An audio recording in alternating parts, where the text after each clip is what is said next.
Hoje eu queria indicar um livro para vocês, esse aqui que eu tô lendo, ó, Pinte como os Grandes Mestres.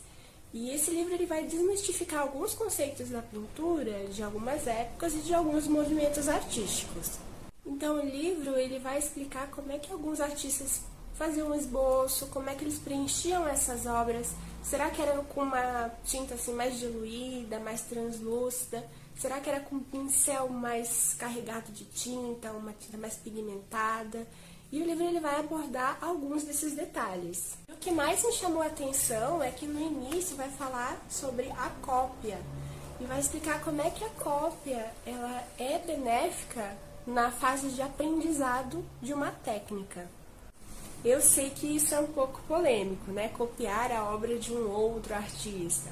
Mas o livro, o autor, ele vai falar que alguns artistas do passado também copiavam obras de outros artistas da mesma época ou do passado, né? Pessoas que eles tinham como referência. Então vai citar lá, por exemplo, Velázquez, Manet, Ingres, Goya também.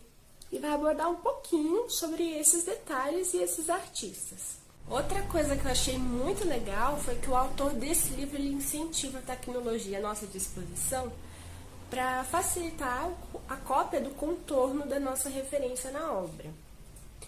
Mas pode ser que alguém diga, né? Ah, mas eu acho que os artistas daquela época, de antigamente, não faziam isso.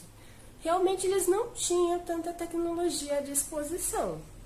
Mas alguns, e eu vou frisar aqui, alguns artistas, eles usavam alguns esquemas para copiar o contorno de modelo, de alguma coisa que eles estivessem vendo ali. Então o livro vai citar superficialmente sobre a imagem invertida, que são lentes que refletiam um espelho do lado do modelo. Vai falar também sobre câmera escura, quem quiser pesquisar é muito interessante. Vai ter até tutorial de como fazer uma câmera escura em casa. Mas também vai citar as tecnologias que a gente tem hoje. Por exemplo, o projetor, o grid, o quadrículo, né, que eu acho que é o mais comum. Vai falar sobre mesa de luz também. E alguns outros métodos que são bastante práticos para quem quer aprender. Depois dessa abordagem, o livro vai explicar alguns tipos de pincelada. Não sei se está dando para ver direito. E depois vai ter exercícios práticos. Aqui eu fiz algumas anotações também. Ele é direcionado para quem já pinta, tá? Ele não vai falar para você usar determinados tipos de marca, não vai falar de determinados números de pincéis. Não, ele é determinado mais, ele é direcionado mais a quem já tem alguma noção de pintura. Ele tem uma parte, o livro, que ele vai te direcionar um conteúdo interativo.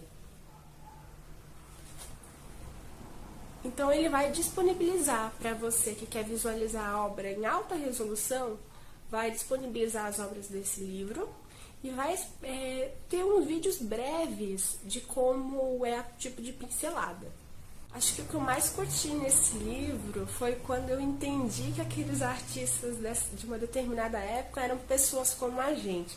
Então eles davam certos jeitinhos ali para facilitar o resultado de uma obra.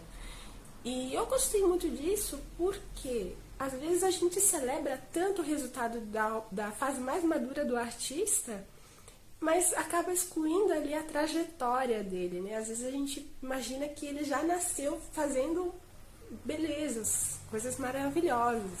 E não, na verdade a trajetória dele mostra que de repente eles copiavam, de repente eles erravam muito, eles não se satisfaziam com o resultado de certas obras que poderiam ser diferentes, coisas que todo artista passa. Então eu convido a leitura desse livro, tá? A editora Martins Fontes, Pintar como os Grandes Mestres. E se você também tiver um livro que você queira me indicar ou alguma curiosidade, fique à vontade, pode comentar aqui, a gente vai trocando uma ideia, tá bom?